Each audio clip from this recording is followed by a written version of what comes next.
My name's Neil Newbon. I'm an actor, director, producer in video games and also as well as film and TV. I've been working for about 15 years, been in about 120 plus titles, and I am the full performance and voice actor for Astarion in the amazing masterpiece Baldur's Gate 3. Amazing. He's actually my favourite. Yay! Thank you. So one of the things I wanted to ask you actually is, because obviously you've played it, yeah. Do you find yourself playing like as you, Neil, making like choices Neil would make, or do you find yourself slipping into Astarion? I've started playing Baldur's Gate 3, which has been awesome. I'm loving the game. And as a gamer, as well as a fan of Baldur's Gate and D&D, it's the closest I've ever played to a tabletop. It's absolutely extraordinary, the game. I've created a character called Bowie, who after David Bowie? A little bit, although she can't play the lute very well. She's a half-elf, wood-elf, pansexual druid who has aspirations to play music, but is completely tone deaf. So I play as her. So I make choices in the game based on the character that I created for the gameplay. I also have Astarion in the party, so I also play Astarion with his choices in the game. And my friend Tom DeVille is an amazing writer for people like Marvel and Hannibal and Incredible, and he's a showrunner as well. He plays Azra, who's a non-binary character, paladin, and he plays them as their character. So both of us have to make our choices not based on what we would like necessarily, but what fits our characters that we've created, which I think is awesome. It's another way of playing. Does that come easily, or do you? Yeah, super easy. Because I always struggle with any game, when it's like good or bad choices. I'm always like, oh, I'm going to play bad, but then I always do the good choices. I always romance the same people. I think the main thing is not to judge your characters. I don't judge characters in good and bad terms. I don't have villains and heroes. I play characters that are very complicated and have needs and wants and obstacles. So that's how I do professionally. That's how I play professionally in my work, is that you can't judge your characters. You have to love them, support them on their journey, even if you as a human being would never, I just whack this, you as a human being would never choose that. You have to honour what their story is about, what their decisions would be, based on what the amazing writers have done, Stephen Rooney in my case, as well as the other writers that contributed towards Astarion.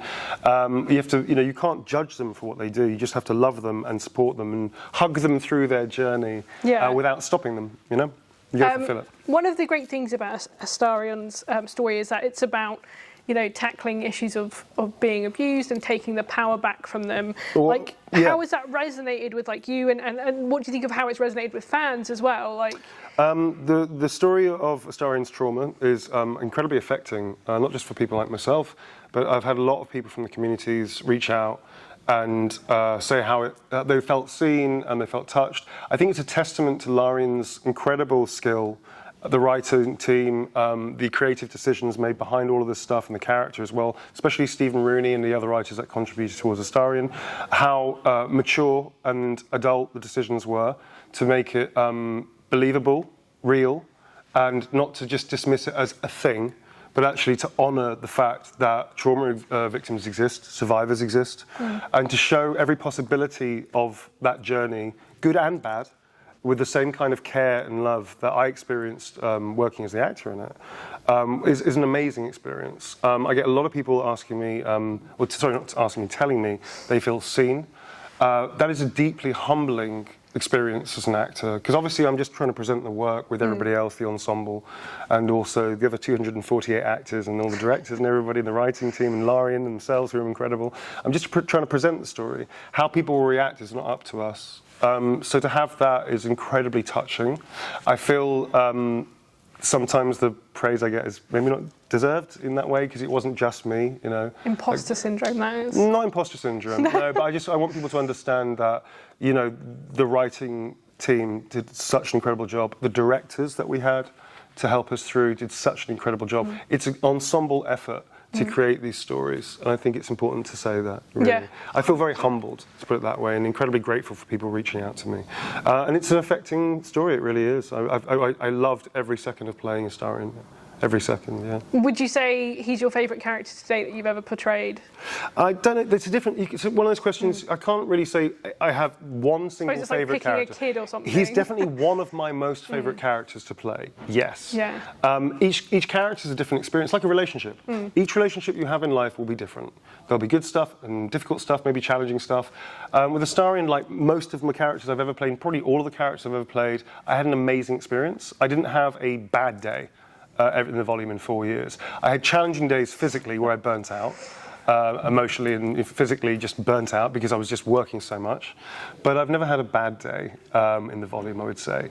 And so he has a very, very special place in my heart and will always do, because Astarion has meant more to me in some ways than some of the other characters I may have played that have been minor characters in this and that and the other. He's been a very special character to play. I feel deeply honoured to be asked in the first place by Josh Whedon and then Jason Latino from Larian signing me off, and also Sven, obviously, Sven Vinke, he's an amazing leader, a creative visionary, really, to be given this role, And then I got to work with Greg Lindstone and Tom Palai on the motion capture side as well. I mean, I got to direct in the game. I got to consult with the animators. I got to body double Minsk, which was amazing. That was a gift.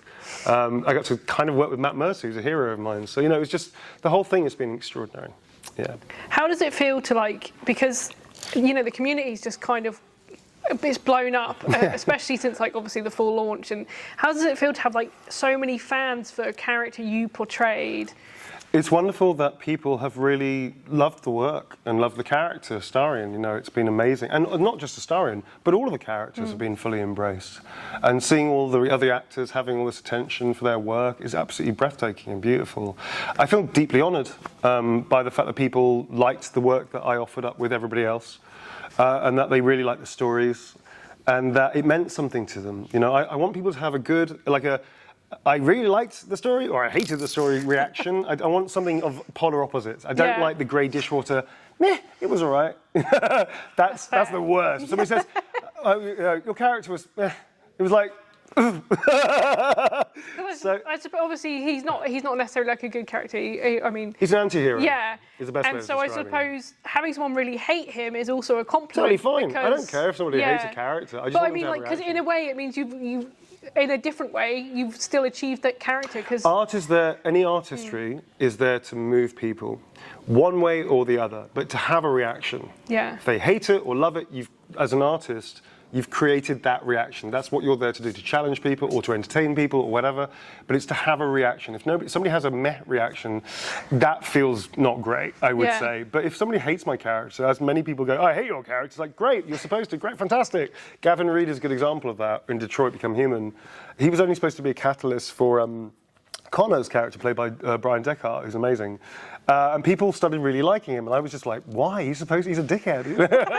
You're not supposed to like Gavin Reed, but people like him, and they have a reaction to him, which is awesome. So with Astarion, it's been a wonderfully overwhelming experience, and again, very humbling that people like my work. I had some incredible compliments, and I really want to honour that by, always bringing my best game, my best professionalism, and also my best work to whether I'm doing an indie game, a AA, AAA, or whatever, or film TV, et cetera, et cetera. Whatever I'm doing, if I take that gig, I have to honour it by leaving my, metaphorically, sometimes literally, blood on the floor. I think it's important. That's how you honour people's positive reactions, is to always bring your best work, never get complacent about the effort and the work that goes into it. Yeah. Do you have any favourite lines that you'll always remember from? I've got loads, man. I don't really have a favourite line. There's too many good lines. He does say a lot of good stuff. There's loads of good stuff. I've had so much fun on this job. It's been incredible. I've got to play everything, You were saying recently, I read somewhere, that there was some content players hadn't discovered yet with Astarion. That was to do with reactive lines. Oh, has it been found now? I said something about a week after launch, which was about reactive lines, that you had to do things in a certain way that people hadn't found it because it was only a week out. Yeah. And people found it, of course they have. They found everything. Yeah. There's nothing hidden. It's just people had to make... You never know, sometimes, years later, people had to make specific choices to find a line that Astarion would say, and only if you did it in that way, you'd find it. So, I mean, it's amazing how many different things people have found, obviously. So, yeah, that's what that was. It was about reactivity in the game, that, if you have this person in your party, and you do this thing, then you get that special line that nobody else may see apart from the handful of people that do it. Yeah. Yeah, God. But there are, sometimes you get games where it'll be like 3 years later and they'll be like, players have just found this thing. And Sure. you think, oh my God, people have played this to death and somehow there's still content to find. I wonder if, that'll be the same with Baldur's Gate 3. There'll be something years. Do you really know? Yeah, I don't know. As far as I've seen, everybody's found everything. Oh, fair. So I have a silly question to ask. Yep. Out of the other romance options, the companions, if you had to kiss, marry, and kill, who would you pick for each one? Kiss, marry, kill. As Astarion? Yeah. As Astarion, kiss, marry, kill. Kiss Karlach. Marry somebody powerful. Maybe Shadowheart. Rather powerful she is. Weirdly, even Gale. And what was the other one? Kill. Oh. I like Will. But if I had to, that's Astarion. Yeah. Right. Is there anything that's like surprised you, or like that you've really enjoyed seeing that you didn't expect to see, like in terms of like what the community's done? I didn't have any expectations. I just wanted for the game when it was released. I didn't have any expectations. I hoped that people would see the passion and the hard work from the developers, the animators, the directors, the writers, the actors, from Larian itself, from the company that we worked with as well, Pit Stop Productions, for all the effort that we were making. I just wanted them to understand that there was so much passion and love for this game, which they did, which is incredible, and also then enjoy it. I don't think any of us expected the reaction to be as big as it's been. I think that's an incredible, wonderful experience, and for all of us to have is amazing, especially Larian. I think that even Swen said publicly that he hadn't prepared his IT team for the number of users on the first day of release. Yeah. He said like 100, 200,000. It was like 800,000 or 700,000 or something, which is amazing and a testament to the game. Yeah. But no, I don't have expectations really of that kind of stuff. It's more like I want to get the work out. I want people to enjoy it. Hopefully, fingers crossed. But it's up to the audience whether they enjoy it or not. Is it weird to think that, like 10 years from now, you could be at a convention and someone will bring up an Astarion picture for you to sign still? I don't think it's weird. No. Like I've done it in the past to actors. I did it to Michael Ironside. Oh. Gave him a legendary Sam Michael Fisher, Ironside. It was like years ago now. London Comic Con gave him a Xbox 360 case of Splinter Cell, and he was just like, I've been in other stuff, right? And I was like, yeah.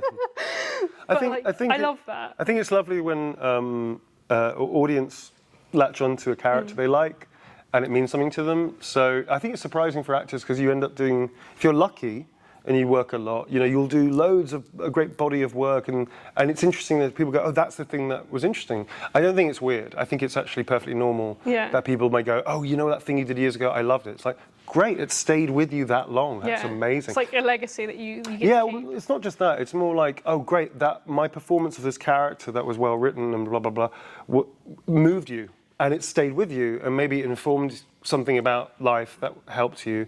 That's incredible. That's a gift. That's a gift back to the actor, I think. Yeah. So I like hearing that because it's lovely. Yeah. I still get people talk about Detroit and Resident Evil. Village. People still talk about that, which is amazing. And even some of the smaller jobs I've done, like We Happy Few, people come up to me and talk about that, which is beautiful to hear that. It's really real comedy character I played. So yeah, it's very humbling that people really dig it and stay with it. Yeah. How did you get into voice acting to begin with? Was that I got into acting. So voice work, because I don't view myself as a voice actor. I view myself as an actor that does full performance, TV, film, theatre. Because you used to be in Hollyoaks, right? I used to be in Hollyoaks, yeah, that's right. I did a whole year and a half on that, which was great. I've also done feature films. I did my first film, I played alongside Stephen Fry and Greg Wise and Ewan Krabbe and all these kind of amazing, huge actors. I worked with Michael Madsen and all these kind of, I worked with all kinds of different people in film and TV. I have a very long history of it, which is great.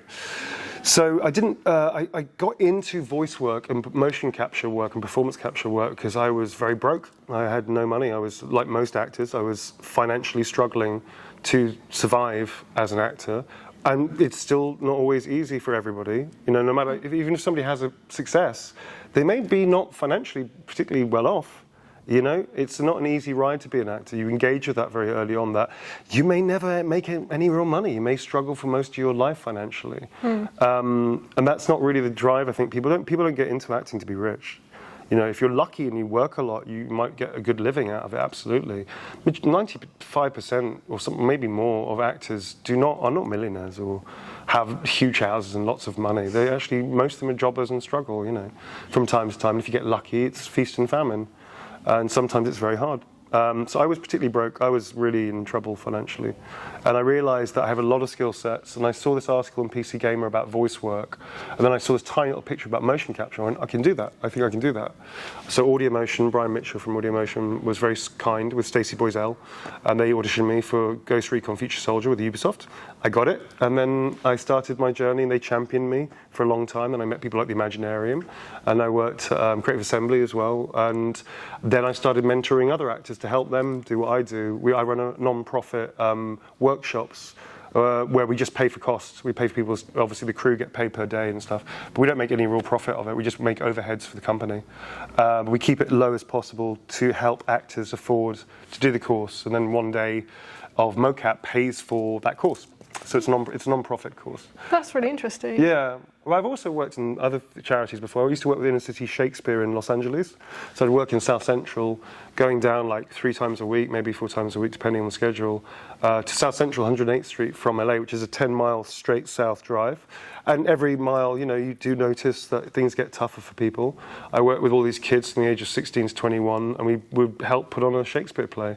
Under Dr. Melanie Andrews. They're now based with Val Kilmer's place in Melrose. For a long time now, I was heading down to South Central every few days to work in the evenings after I would finish auditioning or working in Los Angeles.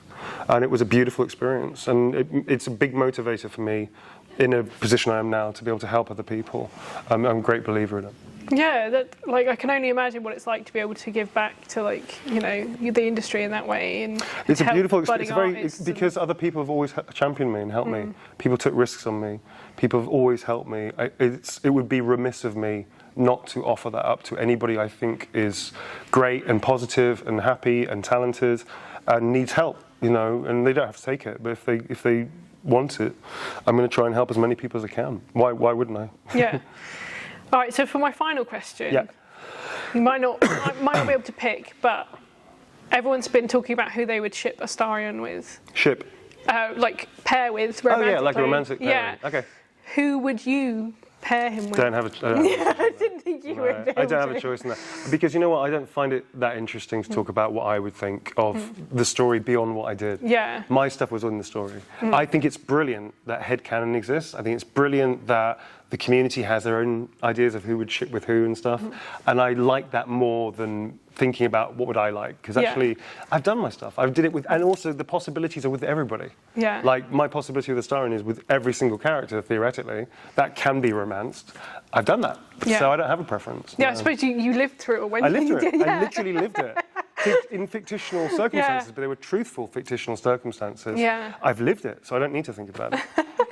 Honestly, your work is so amazing. And, thank you very much. You know, appreciate it. Thank you very much for those kind words. I really appreciate it. Thank you for your time. Like, I know you must be like really busy. It's been a bit manic, yeah. But it's been lovely talking to you. Lovely to talk to you as well.